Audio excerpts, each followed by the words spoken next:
Hi, I'm Michael Bovee with Consumer Recovery Network, and thanks for tuning in to our YouTube channel, DebtBytes. Today I want to talk about credit reporting limitations.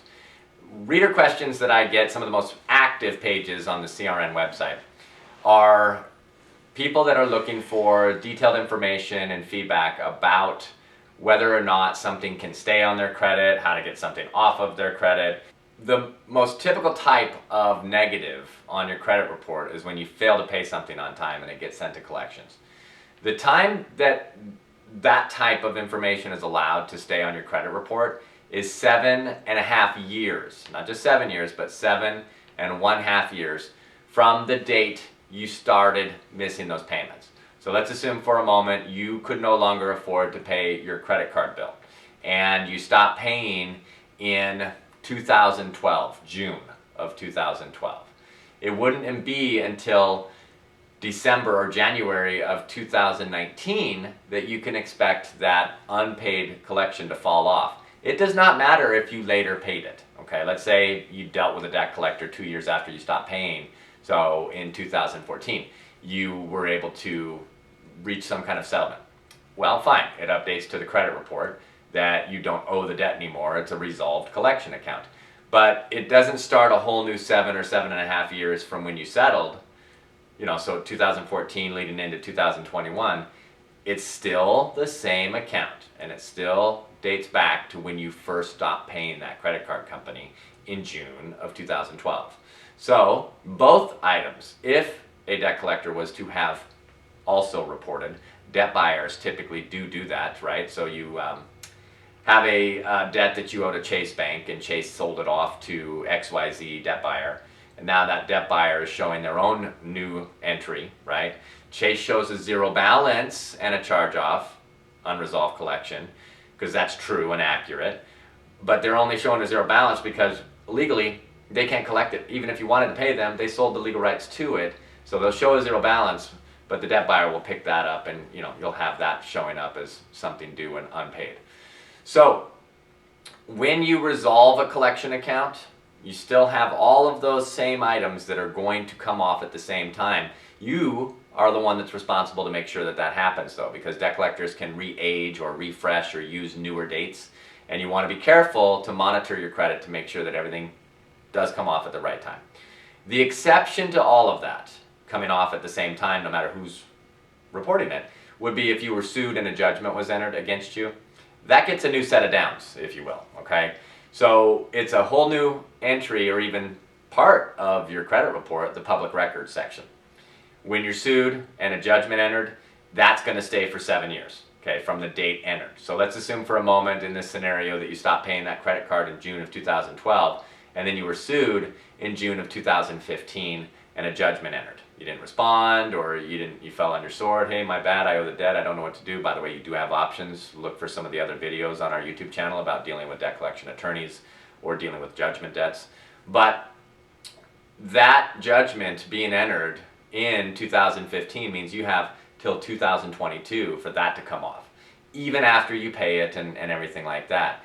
Another thing that is often confusing while we're on the topic of judgments is that you assume that if a judgment went unresolved till 2022 and you never paid it, that, hey, all right, it's off my credit report, I can do what I need to do, I can get a home loan, something like that. Not true. So there is a public record there, and especially when it comes to home loans, they do a great deal of diligence, the underwriters, in trying to approve you. Even if the judgment unresolved is no longer on your credit report, it's older than 7 years, they're going to find it because it's part of the public record. Unless you resolve a judgment debt, you're typically not going to be able to realize your home ownership goals or refi some existing loan or anything like that, take advantage of interest rates and all that. So be aware, and be aware that you do not want to be out there applying for credit with unresolved things on your credit report that are just going to prevent you from having success, because the fact that you're applying for those hard pulls on your credit report means that debt collectors are paying attention, they see that stuff, and they are now alerted to the fact that you have goals that you're trying to accomplish. It makes you look more collectible to them. You will still be able to negotiate something, typically, but not nearly as good a rate. And especially when you're dealing with a home loan and a judgment, sometimes they're just not even going to entertain the notion of giving you any kind of discount or lump sum payoff when they see that you're out there shopping for a mortgage or a loan. Okay, some other things that I want to make sure that you're aware of when it comes to limitations on credit reporting. So bankruptcy stays on your credit report for 10 years. Chapter 7, that is. Chapter 13, only 7 years. If you have a tax lien on your credit report, those have a 7-year time frame to stay on there. But that 7 years typically starts from when you pay the tax lien. So you could have a tax lien on your credit report for 3 years, pay it, and it's going to be on there for 7 years. So there's some variations to what happens, but most of us dealing with the typical type of collection account. Medical bills, very common. Unpaid credit cards, utility bills, phone bills, things like that. That's that 7-year time frame, 7.5-year time frame. With medical bills, things have changed a little bit. So credit reporting, and because of insurances and the lag time, things like that, I just had a bill come back to me 4 months after the service was rendered. Now they're billing me because the insurance didn't cover it. Call the insurance company, oh, our bad, you needed to do this, and okay, we're going to resubmit it, and then you'll get that paid. And then the one before it, I went ahead and paid thinking, oh, okay, this is what insurance didn't cover. And in that phone call for the current bill I got, found out that, oh, I shouldn't have paid that other one, right? So because of the complications and all of the connecting things that have to happen in the medical industry and the insurance industry, what's resulted is a whole lot of unpaid medical bills on people's credit reports that really shouldn't legitimately have ever happened. So FICO, who gives us the most popular credit scoring models, and Vantage, who is the up-and-coming credit scoring model that the 3 agencies put together for themselves, are no longer factoring paid medical bills like they once were. They already are doing this. And then on a going forward basis with some of their newest scoring models, they're just not part of it.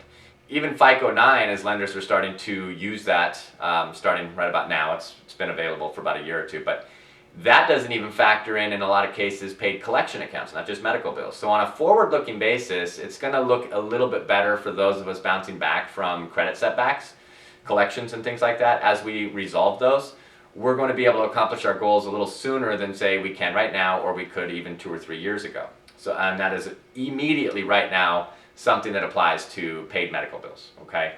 So these are the basics. If you have questions about credit reporting and you're not sure about why something's on there or should it be on there for how much longer, let's talk about it, okay? I have pages up on the website, of course, that you can engage in, but we have comments right here under this video, and we offer feedback usually same day. So don't be afraid, just post your questions, your concerns, a little bit of detail about your situation, get some dedicated feedback, and then of course we're available through the toll-free line as well.